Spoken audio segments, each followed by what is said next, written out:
Diary milk കൊണ്ടാണ് വന്നത്. നമുക്ക് കിട്ടിയിട്ടുള്ളത് കാഡ്ബറി ഡയറി മിൽക്കിൻ്റെ സിൽക്ക് ഓറിയാണ് കിട്ടിയിട്ടുള്ളത്. അപ്പോൾ ഇതിൻ്റെ റേറ്റ് നോക്കുകയാണെങ്കിൽ 90 റുപ്പീസാണ് ഇതിന് വരുന്നത്. പിന്നെ ഇതിൻ്റെ പാക്കിങ് നല്ലൊരു പാക്കിങ് തന്നെയാണ് കേട്ടോ. നമുക്ക് മെൽറ്റ് ആവാതൊക്കെ ആണ് കിട്ടിയിട്ടുള്ളത്. പിന്നെ ടേസ്റ്റിലേക്ക് നോക്കുകയാണെങ്കിൽ ഫസ്റ്റ് ഓറിയോൻ്റെ പീസ് ഉള്ളിൽ ഒന്നും കിട്ടിയിട്ടില്ല കേട്ടോ.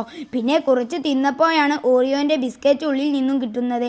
പിന്നെ ഒന്നും കൂടിയും ടേസ്റ്റിലേക്ക് നോക്കുകയാണെങ്കിൽ വാനിലാൻ്റെ ഒരു ടേസ്റ്റാണ്. പിന്നെ രണ്ടാമതായി നമുക്ക് കിട്ടിയിട്ടുള്ളത് സ്നിക്കേഴ്സിൻ്റെ പിസ്ത ഫ്ലേവർ ആയിട്ടുള്ള സ്നിക്കേഴ്സ് ആണ് കിട്ടിയിട്ടുള്ളത്.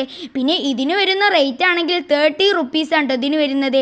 പിന്നെ ടേസ്റ്റ് നോക്കുകയാണെങ്കിൽ സാധാ സ്നിക്കേഴ്സിനെക്കാട്ടും എനിക്ക് ഇഷ്ടപ്പെടുന്നത് ഈ പിസ്ത ഫ്ലേവർ ആയിട്ടുള്ള സ്നിക്കേഴ്സ് ആണ്. ഒന്നും കൂടിയും ടേസ്റ്റിലേക്ക് നോക്കുകയാണെങ്കിൽ പിസ്തൻ്റെ ഫ്ലേവറും കിട്ടുന്നുണ്ട്. പിന്നെ ലാസ്റ്റായി കയ്യിൽ കിട്ടിയതാണ് സ്നിക്കേഴ്സിൻ്റെ ബെറി ഫ്ലേവർ ആയിട്ടുള്ള സ്നിക്കേഴ്സ്. അപ്പോൾ ഇതിന് വരുന്ന റേറ്റ് ആണെങ്കിൽ 30 റുപ്പീസാണ് ഇതിന് വരുന്നത്.